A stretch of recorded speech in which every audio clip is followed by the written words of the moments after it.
உலகத்துல எனக்கு தெரிஞ்ச பெரிய டிசீஸ் இந்த கொரோனாவோட ஒரு டிசீஸ் இருக்குன்னா அதுக்கு பேர் என்னமோ மாதிரி இருக்குன்னு ஒரு நோய் இருக்கு. அந்த நோய்க்கு இது வரைக்கும் எவனும் மருந்து கண்டுபிடிக்கல, தடுப்பூசியும் இல்ல, எப்ப வரும்னு சொல்ல முடியாது. வந்தா அது பெரிய ஆபத்து.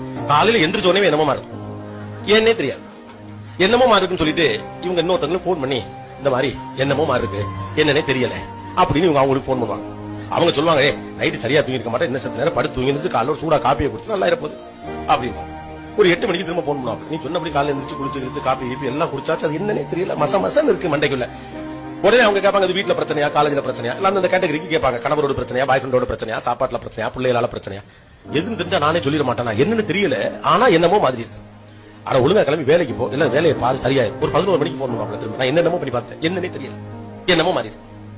அப்ப அந்த எதிர்மனையில இருக்கவங்க என்ன சொல்லுவாங்கன்னா, என்னமா காரணம் சொன்னா தரப்பா சொல்ல முடியாத தீர்வு, காரணமே சொல்லாம என்னமோ மாதிரி இருக்கு, என்னமோ மாதிரி இருக்குன்னா அது எப்படிதான் சரி பண்ண முடியும் அப்படின்னு கேட்பாங்க. காரணம் தெரிஞ்சா நானே கண்டுபிடிச்சு சரி பண்ணிட மாட்டான்னு கடுப்பாய் இவங்க போன வச்சிருவாங்க. ஒரு 4 மணிக்கு திரும்ப போன் பண்ணுவாங்க. இவங்க என்னமோ பண்ணிட்டேன், ஒன்னும் நடக்கல, என்னமோ மாதிரி இருக்கு, நீ என்ன மாதிரி பண்ணி தொலை. இவங்க வெறியாயிரும், கடுப்பாயிரும், போன வை. என்ன ரீசனே தெரியாம என்னமோ மாதிரி இருக்கு, என்னமோ மாதிரி இருக்கு, என்னமோ மாதிரி இருக்குன்னு சொன்னீங்கன்னா ஒரு மனுஷால என்ன பதில் சொல்ல முடியும் அப்படின்னு சொல்லிட்டு போன வச்சிருவாங்க. இவங்க வேலையை பார்ப்பாங்க, அவங்க வேலை. இந்த நோய் இப்ப இங்க வந்துடும், வீடு முழுக்க என்னமோ மாதிரி இருக்கும். ஏன் இப்ப இந்த என்னமோ மாதிரி இருக்கு அப்படின்னா, இந்த வாழ்க்கை குறித்த நம்பிக்கை நமக்கு மிக குறைவாக. மனிதனுக்கு மகிழ்ச்சியாக இருப்பது பயம்.